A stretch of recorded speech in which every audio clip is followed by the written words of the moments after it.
will eventually be back. We're now joined by Jed Drenning, West Virginia Sideline Reporter, with us, Sick on 365 Radio, 365 Sports. Jed, thanks for your time. We're going to get to the Mountaineers and all that, but let us know. I was curious. I think I got a text from you about a new podcast with former Mountaineer great Owen Schmidt. Yeah, and you know what? Let's start with this.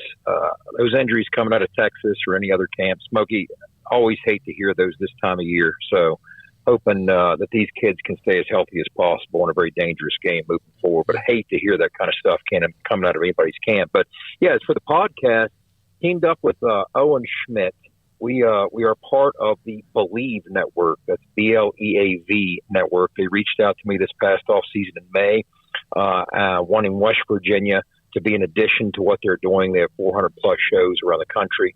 We're on just about every audio platform you could hope for, all the ones that you like, all your favorites. We're on YouTube and video form. But teamed up with the Runaway Beer Truck. Owen and I have been working on this thing, getting it ready since probably June. And we launched our first episode last week.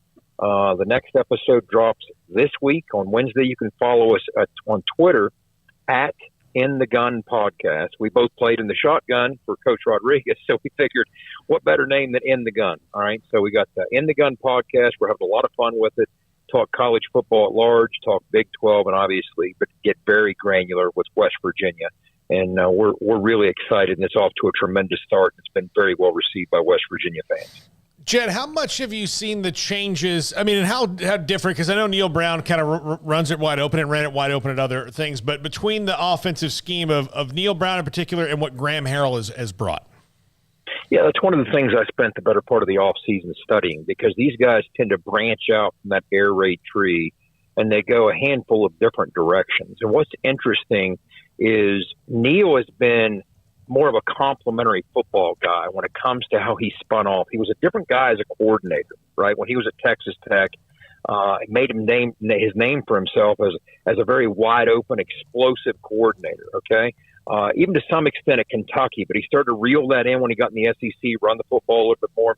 When he became a head coach at Troy, he started to understand, really became a master of the three phases of the game and how they're interlinked. So maybe it's not always best to be running 100 snaps a game offensively, high octane, and put your defense in bad situations. So still put the pedal down sometimes, but not as often. If it meant hurting his defense or putting his defense in jeopardy, sometimes the best thing an offense can do is get a couple first downs and punt, right? Neal has always been very adept at understanding the global consequences of what you do offensively. But he's still an air raid guy. What I get when I watch Graham Harrell, you see some of those old air raid staples, some of those pass concepts. Okay, pushes the football vertically. But at the same time, Seth Luttrell, who he worked under at North Texas, as you guys know, Seth Luttrell's a guy that came from the air raid tree and kind of spun off in a direction where he really appreciated the value of running the football, much like Dana Holgerson took that turn 5-6 years ago. So Seth Luttrell did that, and I think that's had an influence on Graham Harrell as well. So what you're getting is a guy who understands and appreciates the value, not just in his time in coaching, but also look at the offensive minds, and he's been around at the next level in the CFL, in the NFL. So he understands the value of running the football, and he wants to have a balanced attack, but at the same time, you're going to see him push the football vertically and get aggressive. So one of those guys we got used to seeing toting the rock for the Mountaineers was Letty Brown. He's gone now. What do you make of the West Virginia running back room? It's a collective effort. I think we lack the bell cow. You know, Letty Browns don't grow on trees. There's a reason that he had the success that he did. But Tony Mathis is a guy, I've said this many times, he's only a redshirt sophomore, but he's the guy that's kind of providing the senior leadership in that room. He really came on strong as a compliment to Letty down the stretch for us last year and had a tremendous second half to the 21 season for us. And I think the future is very bright for Tony Mathis. And he's a really easy kid to get behind. He's a hard worker. He does all the right things. He checks all the boxes. He's a complete football player. And I think there's a certain element of consistency that you can expect from him. Now, behind him, Justin Johnson. Again, he was a kid that was young a year ago, but got some reps down the stretch, gained some valuable experience, had a tremendous offseason, and we hope that he can build on that as well. Jalen Anderson's a kid who's young, incredibly talented, now didn't get the experience a year ago that Justin enjoyed, But we think that Jalen Anderson, as a physical presence in that run game, has a very bright future for West Virginia as well. Some of these kids will also be tossed out in the return game, the transition game, trying to find other ways to get their hands on the football and give them some opportunities. And an interesting name is C.J. Donaldson. He's kind of a Swiss Army knife. We knew coming out of high school that he was going to bring a lot of things to the table as a very unique skill set. He's kind of an H-back, kind of an offline tight end, but also kind of a running back. So he's going to, on some level, play into the mix as well. We're just not certain in what capacity or how early. So I think we got some possibilities in that room. It's just not as top-heavy as it probably was a year ago with Letty. They're a school, a program, a football team that, like others in the Big 12, have also started cutting their teeth with what they do on the defensive side of the ball. Is that the strength for West Virginia this year? I think we've established a standard. We really have. Jordan Leslie has done a tremendous job with a defensive staff, and Shadon Brown have done a really good job of being fundamentally sound, especially in an era, Smokey, where it's difficult to be that, okay? The golden age of solid tackling is behind us. I mean, the best way to get better at tackling is go more full contact. And we both know with what the data that we have long-term, the consequences of that, it's just not going to happen. So you have to find other ways to get there. And that's one of the things that West Virginia and the staff has done a tremendous job of doing. Over the course of the last 3 years, we're actually the highest graded tackling football team in the Big 12. If you look at the numbers on Pro Football Focus, and of course those guys are analyzing tape as well. So fundamentally, we've been very sound. Now, what we have working for us is we have some depth up front at the point of attack with some different body types who can do some different things. We have the versatility to kick into a 4 down, kick out to a 3 down, and give you some different looks. But what's going to be different this year? Of course, we lost a lot of leadership, a lot of veteran presence on that back end with the safeties gone. We lost those defensive backs. We lost a couple corners. We have Charles Woods back. We feel he's one of the better corners in the league. But what we do have is a bunch of transfers on that back end. So we have 3 kids. I think if you combine their career snaps together, it's over 1,000. Okay, we got a kid from North Dakota State, a kid from Murray State, a kid from James Madison. They played high-level football, just not at West Virginia, just not in the Big 12. And when you look at the body types that we have on that back end, with those kids and some of the newcomers that we have, we're far more, we feel, athletic than we've been in a long, long time. We're faster, we're longer. And what that does, it presents some opportunities for Jordan Leslie to get a little more creative in how he calls things. A year ago, we just weren't built to man up and throw numbers at you. We just weren't built to do that. We were a zone football team on the back end. And in games like Baylor, where Jeff Grimes really max protected through 3-man routes at us, that really exposed that shortcoming. Well, this year, at least we have the opportunity to try that. Maybe go man, maybe get a little more exotic with some packages in situations that dictate it, and throw some of those extra numbers at you and see how it goes. But again, we're untested as a unit, so we do have to find out how things are going to unfold. How do you feel, in the last couple of years that the transfer portal has not been kind on the front end to West Virginia? They had a lot of guys leave, and then, you fill that in as it goes. And do you feel that they have built back that depth that they lost through those couple of years?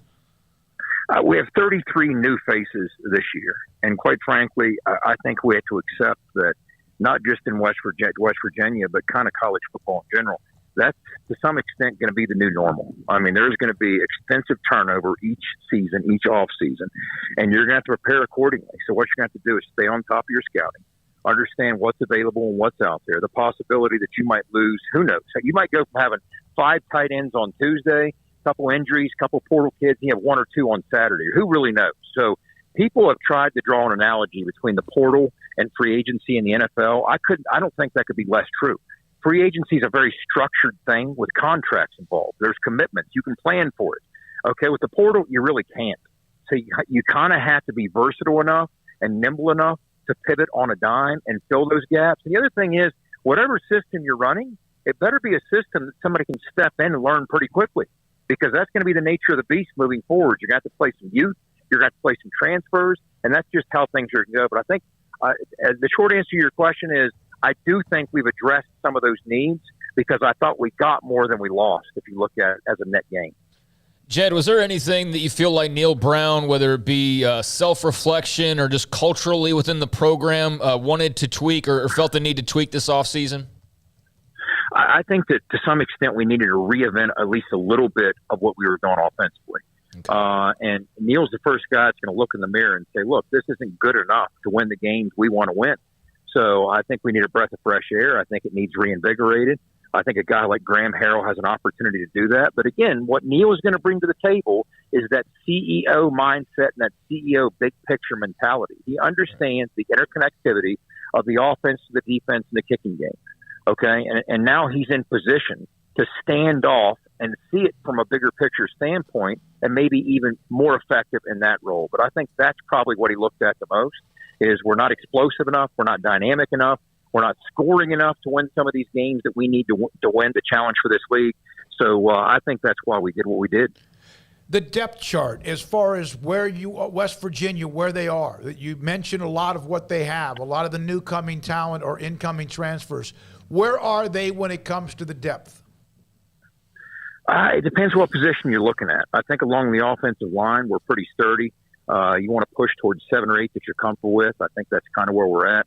I think at wideout, irrespective of what we may have lost, we might have lost some flashy names, but I think by and large, we have enough coming back in addition to what we had coming in with some of those new faces. I think we have some depth there.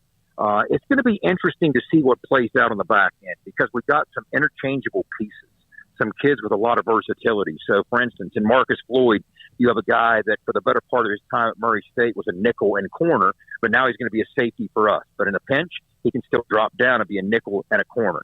You got a guy like Davis Ballinger. We have him at that spear position, was that glorified Sam linebacker to the field. I think he has some versatility. So when you look at the body types that we have on the back end, I can't speak with perfect clarity in terms of the depth question quite yet because I do want to see how things play out in terms of these kids being able to play multiple positions like I think they can.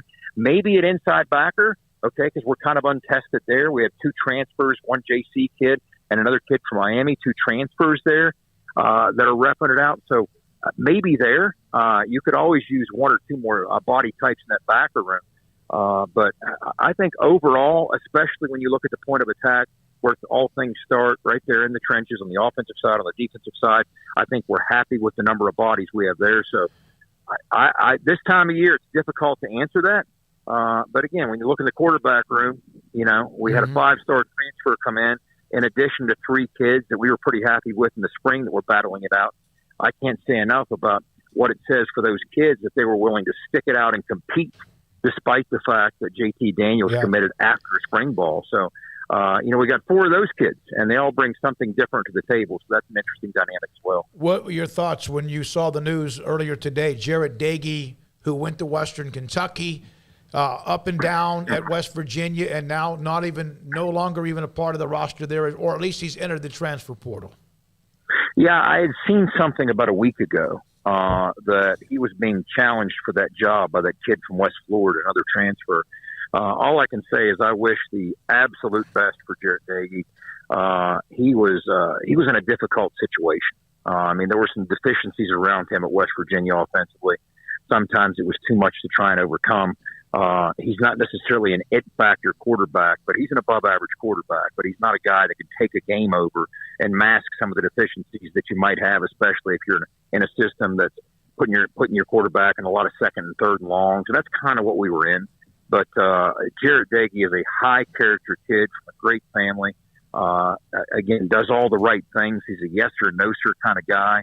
I really can't say enough good things about Jared Daggie, and I hope, however this plays out, that he lands on his feet because he certainly deserves it. The Backyard Brawl is back after the delay of what has been over a decade, and I know that the intensity, the rivalry, 100+ years or so. Excited to see that thing reunited?